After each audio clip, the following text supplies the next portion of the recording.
Yo, yo, yo, yo. Welcome to another vertical AMA, guys. What's up, It's good. guys? What's up? What's up, Friso? What's up, Laurens? Everything Have you good? ever seen three boys match their outfit as well as we are doing today? Mark requires us to wear this during AMA, so unfortunately, yeah, we need to. But Friso, you're on mute. But yeah, we look like a boy band, right, Laurens?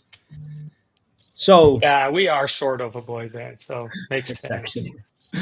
So, guys, yeah, this week we have some massive things to share with you guys.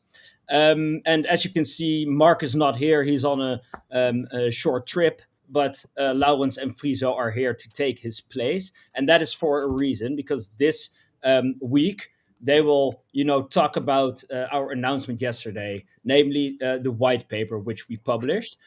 Super exciting, super impactful for the company, and a huge milestone for us. So very excited to hear about Friso and Laurens what they have to say. But before we dive into the white paper, we have a few different things we want to update you guys on.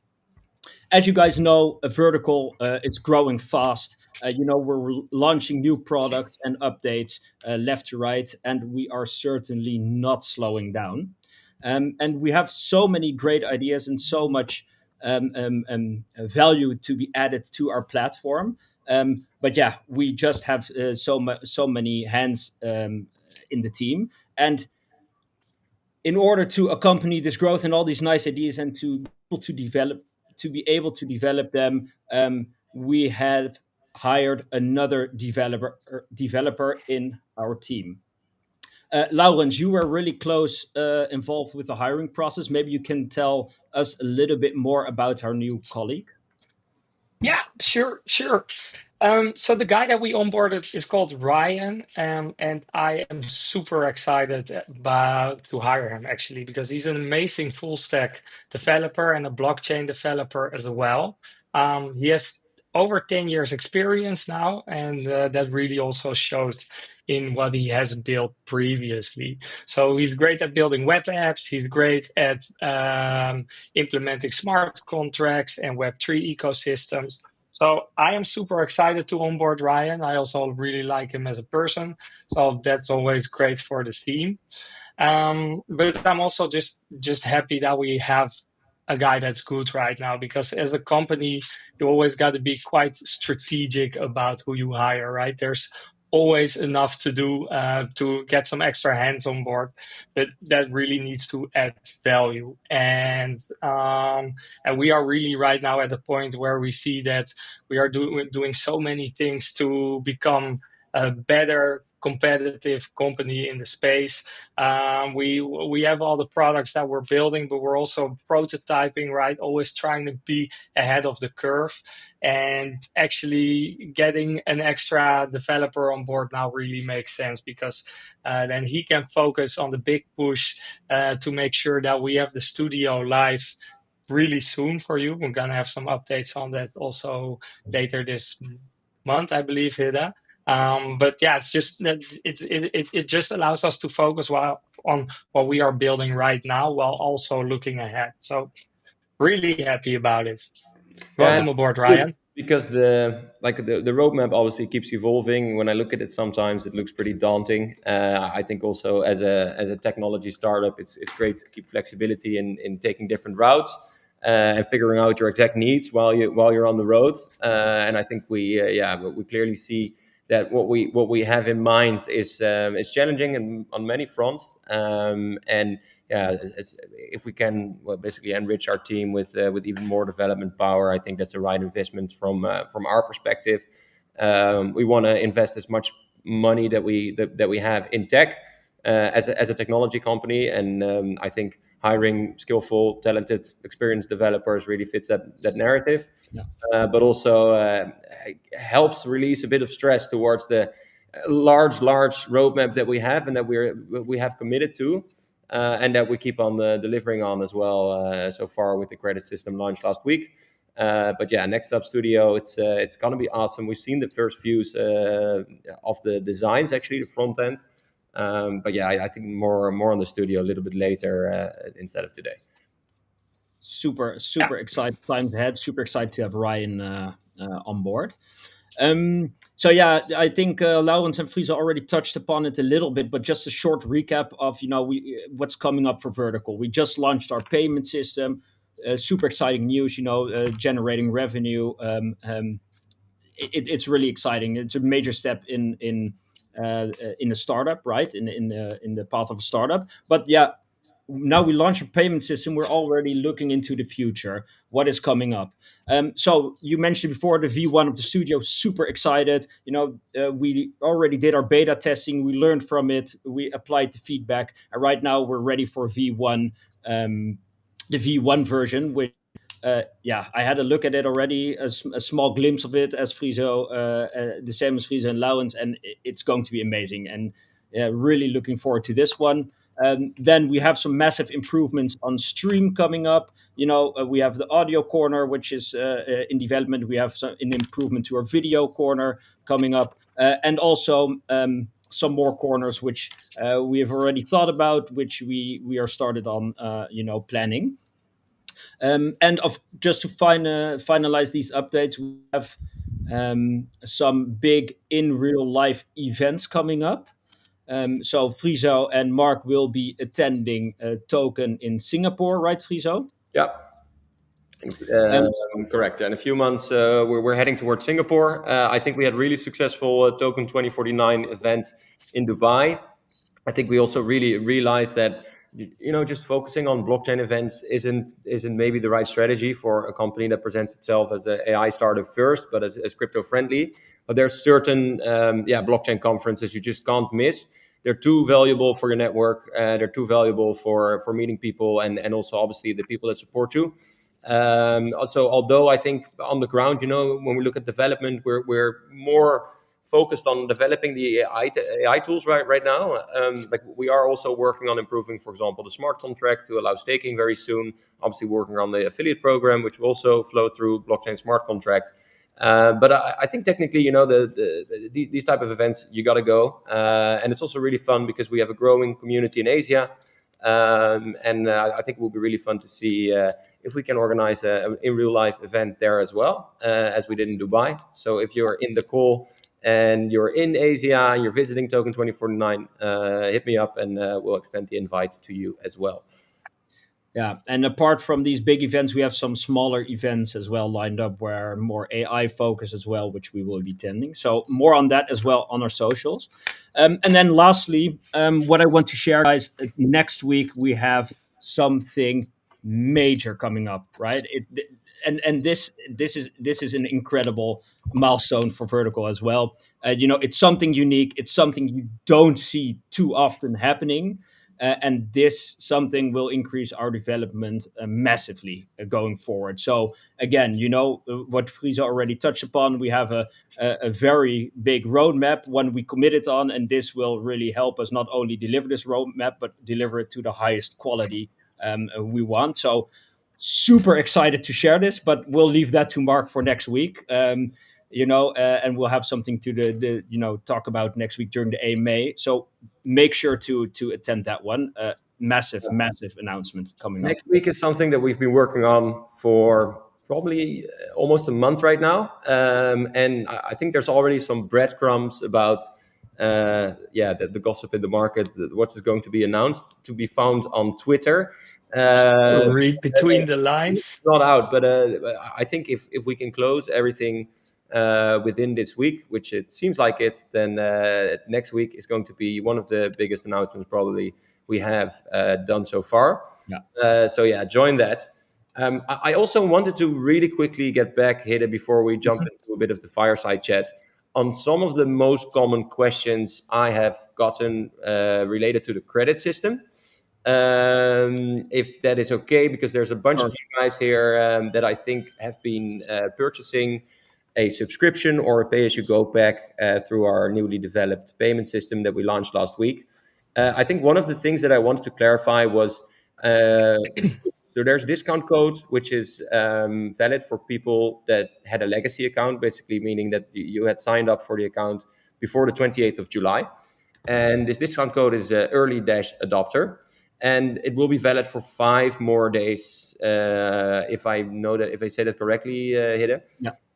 But this discount code will basically give you a year-long premium subscription for the price of a basic subscription.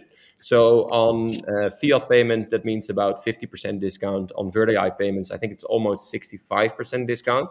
So it's a really sweet deal. It's still available for the next 5 days. I think everybody today has seen that the free trial, if you already had an account, has ended. So last week, Monday, everybody received 70 credits, and those credits would expire today. So don't be surprised if you see an empty credit bucket. Sadly, this is the moment where basically we've switched to a paid platform. But I wanted to get back quickly on one question that I saw quite a lot, was about the available video models within each subscription and how the pay-as-you-go exactly works, right? So if you buy a pay-as-you-go pack, you technically get premium access, right? So there's 3 subscription types: basic, pro, and premium. Sorry, basic, premium, and pro.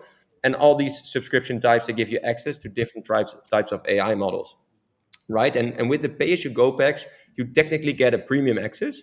So that's really good. So you get access to all the premium video models and audio models. However, VO3 will only be available on audio and video in the Pro subscription. There's 2 reasons for this. One is the fact that it's quite an expensive model globally, and it just doesn't really make sense if you don't have a lot of credits to allow people to play around with that model, because you will run through your credits very quickly.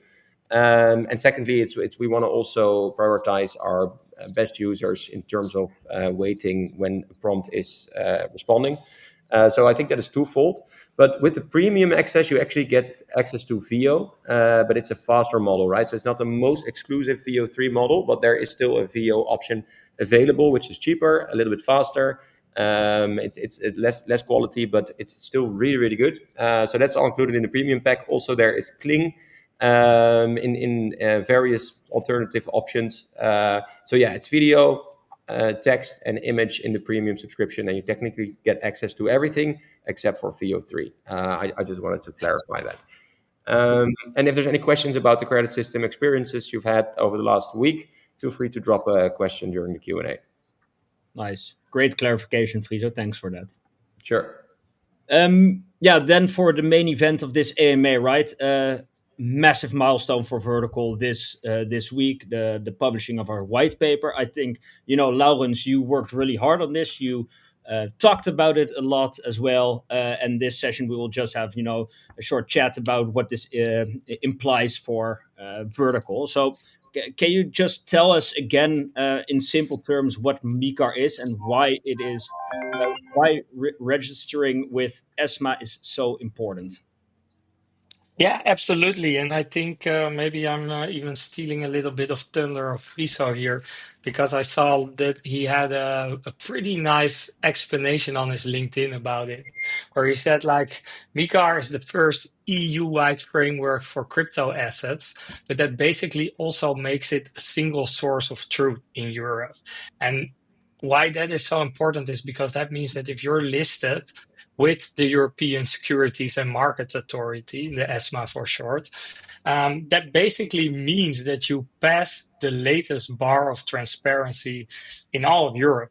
And yeah, that's just, that is so important for the continuity of your project. And I think we talked a lot already about why it's so important. So yeah, I think it's nice today that we talk a little bit about the process and what it also what the implications are for you as a token holder and our partners, and more on that side. Yeah, and I think also maybe it's good to understand why we talk about this so much, right? So on the one hand, it's because there's many benefits for our users, correct? Because it actually allows people to use our platform and us to offer our token. And actually, it's a free ticket to being able to do marketing, right? So even through MiCAR, you're not allowed to do marketing towards European users if you're not MiCAR compliant. There's very hefty fines for that. So in order to be able to promote our platform, but also for other people to use us and to offer our token in the EU, So these are the user benefit side, right? But I think from the reason why we are so proud of it, right, is just the complexity of becoming MiCAR compliant, right? This is a very new EU framework, and it's indeed basically sort of a crypto passport for the EU, right? So when you're MiCAR compliant, you gain this access for the 30 European countries that are connected to this, and without it you can't, right? You will not be able to access that. And I think for many projects the urgency hasn't really arrived yet, because there's still a period of, they call this a grandfathering period, whereby people basically are given a little bit of time in order to get used to new legislation and rules, right? So this means that actually in the Netherlands, we were the first country that implemented the rules like very hard. So since the 1st of July, like people that or projects that want to offer their token in the Netherlands, they have to be MiCAR compliant. But for all the other countries, this only happens on the 1st of January of 2026. Right, so there's many projects right now that are scrambling to become MiCAR compliant, and I think, Laurent, like from the process, there's a lot of things you need to think about, and there's actually elements in there that you might have never thought about, right? For example, on your environmental impact of your blockchain solutions, or on the way that you've spoken about certain legislation or regulation in public spaces like online, and going through this process early for us had a clear benefit. Namely, like we could still sort of redesign things if needed, and that's also why we did the tokenomics update. And delaying it, gives you, I think, a lot of stress towards the end, right? And now being part of the very first cohort of being registered with the ESMA, basically registered. ESMA. Yeah, it's absolutely something to be really proud of, and which allows technically access to institutional investors through all the exchanges that need to be MiCAR compliant in the EU, right? It gives us the marketing rights. So basically, we can legally across the EU promote our project basically online. These are and not only our Web3 part, because I like that you're saying that, Friso, because it's not only that we're promoting Vert AI, we are also now able to implement our whole Web2 part of the company, because imagine that we are incorporating our tokenomics truly in our Web2 company, right? It's an integral part of our AI platform, and we can't just provide an AI platform in Europe while our token is technically not available in Europe, right? So it's a no-brainer actually. Yeah. No, I think that was, it was really a strategic unlock for us, right? So, and it was something that I think back in November or even October, when we noticed, these rules were coming up, I think we started taking very seriously. We were a bit lucky with someone in our network that is just one of the key lawyers in the EU, actually, for crypto asset regulation. And having access to him, his law firm, but also working collaboratively with good lawyers on the white paper, gave us really good reasons to start it early.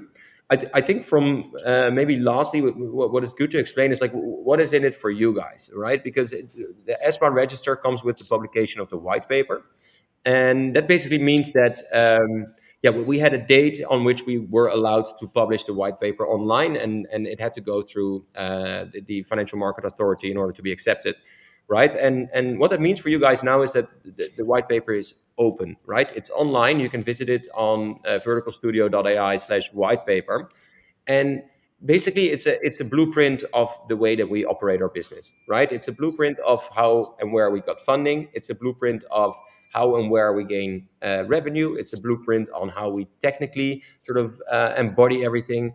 So technically, if you have any questions about how our tech works, how our revenue models work, how our team is basically constructed with accountancy, or what law firms we use, like all locked in the white paper for you to read, right? So it's in terms for you to provide transparency, right? Because in the regular stock market, there's a thing called a prospectus, right? So when you IPO, so when you go to the stock market, you want to publicize your company, you usually publish a prospectus that gives investors, a lot of background on what you're doing as a company and how you're doing it exactly, right?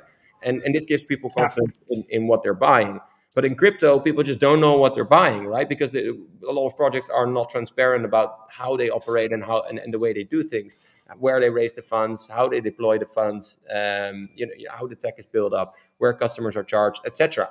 And for us, that means and including, for example, the name of the CEO and his address, and all these things are actually stated in the white paper right now. So there's no one that can ever say that we are anonymous or that we aren't transparent to a certain extent. There is a 30-page white paper discussing basically every element of our business publicly online, including to even the extent what our favorite lunch is, and exactly. not be that detailed, but I do like that you're saying that, Friso, because I always think there's like two axes, right? One is trust, and we from the beginning at Verde AI made sure that we were a doxed company and that we are transparent in every other way, because we want to build a real company, so we want to be available to you in any sense, and that's one of the axes that I always like to explain when we talk about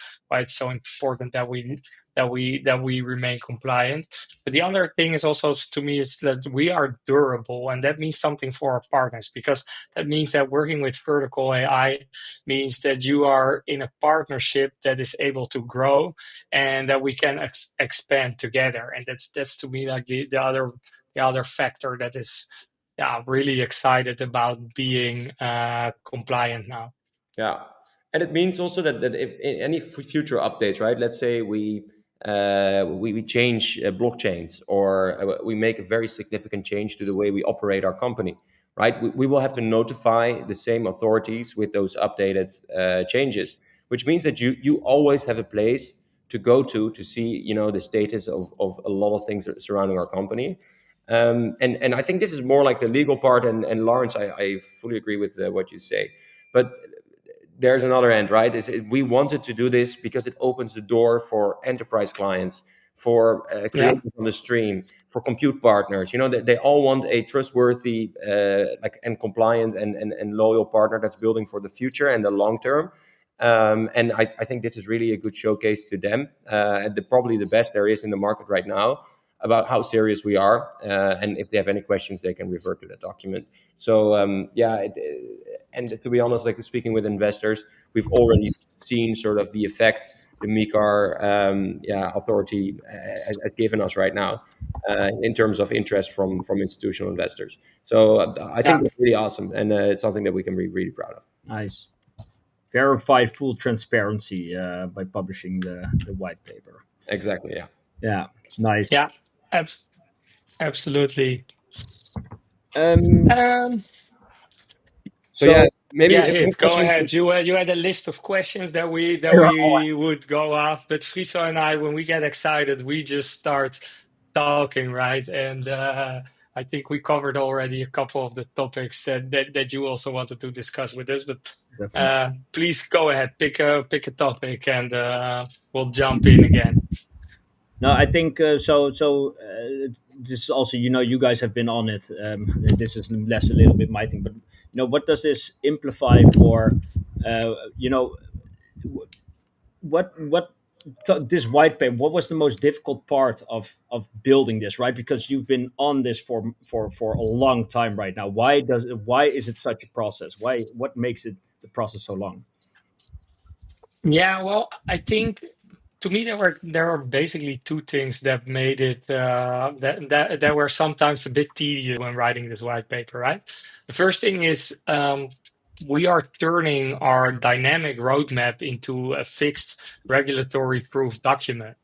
And sometimes as a startup, that feels a little bit counterintuitive, because we thrive under flexibility. And of course, our end goal remains the same, right? We want to bring you the best AI tools, but how we get there, that changes all the time. But on the other hand, we need to keep you informed, and we want to be transparent about that. So then everything you write down sounds sometimes very definitive, right? And that's something that sometimes you're thinking twice or four times whether you're gonna write it down. But what's pretty soothing, what you also said just now, Fiso, is that like we can update this thing. We have a quarterly reminder in our agenda to update the white paper to make sure that that at least once a quarter you're looking at the most up-to-date reflection of what our company does. So that's one the first thing that I find tedious, but in the end I thought like, okay, we're actually totally makes sense the way we're doing it right now. Yeah. And the other thing is just the language. How do you write a white paper? And so you must know because you have a legal background. But writing a legal document, it needs to be concise. It needs to be factual. You can't tell your feelings in there, right? Whereas as a Web3 enthusiast, I'm just excited to talk about how amazing everything we do is. And for an example, when we describe the utility, in the white paper, we said, okay, you can buy credits at a discount. You can stake Third AI to earn credits. This is how the affiliate program works. Whereas in these sort of conversations or in our socials, we just want to say like, guys, this utility is amazing. I'm bullish as hell about it. It turns on the flywheel effect of our token economy, and this is how you will benefit from it big time, right? So that's really a whole different way to the way that we communicate typically. But I think, it's good to also have a very clear, strict description. And I agree, right? So the communication is so important, but it's also in explaining stories and understanding your audience, right? So for us, we wanted to write this, and in the back of our heads, we had the user of our platform, right? And we're not writing this for the financial authorities. We're not writing this for the banks. We're writing this for our users to understand what we're doing, correct? And to basically lower as much as we can the regulatory risk that comes with investing or using the vertical platform, right? And so writing something that is fairly complex, in a language that is easy to comprehend for any type of sort of user, it's pretty challenging, right? But yeah, I think we really achieved that because in the end, I think that risk premium comes with for a lot of projects, right? So if you look at the EU, there's so many different, at least, or if you look at the global crypto landscape, there's so many different projects or things that you can support, and that holds true for any individual living in Asia, Africa, or Europe, but also for institutional investors, right? And very often it's about managing risk, correct? And especially in the volatile crypto market. And with projects that have technically like lower risk due to being very transparent, right? That takes away a lot of the hurdles, I guess, especially for institutional investors to make that decision to invest, right? And we know that like real big companies, they cannot just I think be funded by us individuals. In the end, you will need institutional support, banking support, VC support, private equity support, any of that type of support. You'll need to grow fast. And in our case right now, we've lowered our risk premium to that extent, and people will understand what they invest in better. And having it out for everyone also make sure that everyone else can as well, right? Yes, it's twofold. I just saw two questions quickly in the stream, but we're gonna answer them a little bit later. I have one more final question to Laurens Friso. Let's give a black and white and concise answer to this. But what does this say about our token versus the rest of the market? What I like to think, at least when I go to the process and look at what has been handed in at the ESMA so far, I think it really shows that Third AI is active and not reactive, right? Instead of waiting for regulation to catch up, we are actually leaning into it and taking a leading role here, and that is totally in line with our DNA because we are operating in two of the most competitive markets that there are, AI and Web3, and you can't just wait. You gotta look at what advantages you can gain, and to us, I think this was a pretty obvious one. And today, I did a quick Google search, or not a Google search, I used the vertical stream, of course. But right now, about 3% of the crypto service providers are actually compliant with MiCAR. And if you look at the tokens, like the stable tokens, less than 25% are now compliant. So when you look at the utility token like Verd AI, right, being handed in the ESMA, that's super special at the moment. And I think back a month ago when we handed in our white paper, we looked at the other submissions, and that we were among the first 50, not even 50 projects that handed in their white paper. So yeah, that really says something about being active and not waiting until you have to do something, right? Right. No, I completely agree with this. So what does it say about the rest of the market? So yeah, for me, this is obviously EU regulation, but it's usually the strictest in the market or in the world. So it means usually when you're compliant in the EU, you will be compliant in the rest of the world as well. When regulation sort of kicks off there, well, it's something that we're obviously seeing with the US right now. But also, yeah, we expect other markets like Singapore to follow suit very soon. For me, Yeah, it's technically a lower risk because we're more transparent. We have a first mover advantage over the rest, which means that we have earlier access to institutional partnerships, and I think it shows maturity in terms of governance. So, and those are all, I think, important things for certain investors. It helps us along the way, and it gives us, a lot of time right now to focus on other things, whereas the rest will have to focus on MiCAR, I guess. Yeah. Great, guys. All right. Thanks for the answers. Great question. Thanks for clarifying. If anybody has any questions, now is the time to post them in the comments in X, on YouTube, or Telegram. We have a few questions, but I think they were already answered in the chat. I was already scanning it. And I don't see any big questions anywhere. I see some people typing.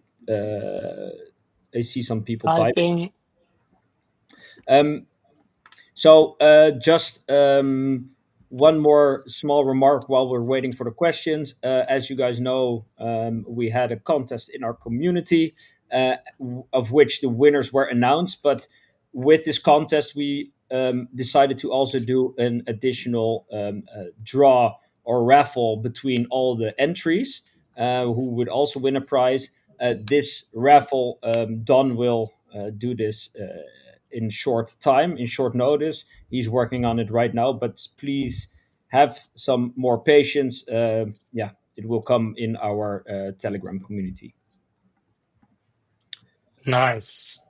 Question. Sorry, Hans Louise had two questions. So the first one, let me just type it here and then show it so everybody can see. So I take the MiCAR application is still under reviewed, right? Does that mean, do you mean that it's still being reviewed? Because that's not the case anymore. MiCAR has been reviewed and has now been actually taken up into the ESMA list. So that means that we are now published and we are complying with the regulations. Yeah, there's actually a link, again, right, for people tuning in later. So the European Securities and Markets Authority, which is short for ESMA, is short for that. They maintain a list that they update every week, right? And in this list is where all the projects and crypto service providers. So there's different types of MiCAR compliance that you could have. If you're a stable coin, you have different requirements than if you are a utility token, right?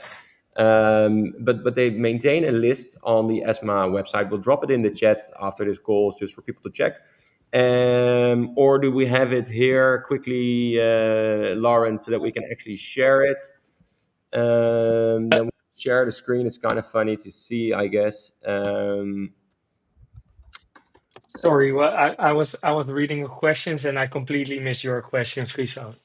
No, so if the ESMA list, so the temporary MiCA register, it's being published every week. I'm just trying to see if I can show you on screen that we're on that list. If we have that list by any chance ready, because it was one of the questions. I'll have to dig it up. Otherwise, we'll share it in the chat with you right after this call. In the meantime, I got it. Oh, nice. So basically, this is the. I'm not sure if everybody can see my screen. Yeah, we'll put it on screen. Yeah. So this is the list of. So I just downloaded it. I will share the link in the chat. It's a public link coming from the authorities. And we see here, Central Bank of Ireland, that there's a bunch of financial authorities that are allowed to sort of obviously review these. So every country has one. And all the way in the bottom here, we see Vertical Studio being listed, row 205. Some of these projects, are not crypto projects. So, for example, there could be stable coins in here. USDC would be in here, but they would have, obviously, these are stable coins and different types of providers as well. But yeah, so Vertical Studio with the link to our docs, but also the link to their white paper. So yeah, you can check it here. We're publicly registered. Nice.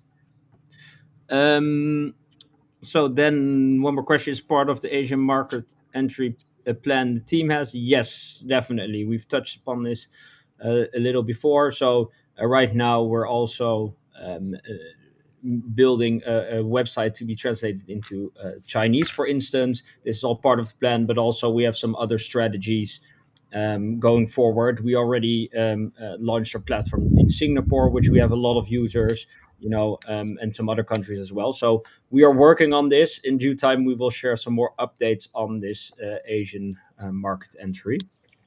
And obviously, Friso and Mark aren't going to token in Singapore for nothing, right? There is a broader strategy behind that. So exactly. Keep that in mind. Yeah. Hence, Louise had one more question based on how many active users currently on VertAI. Friso. Yeah. If you go to, can you show my screen on the screen? Yes. So everybody has access to all this data. Again, in light of transparency, we enjoy providing you with as much as we can. So these are actually live pools. So you can see exactly how many prompts have been sent, how many users are active on the platform, and how many models we have. Also, maybe a funny hack, if you write a prompt here, it will actually redirect you directly to the stream.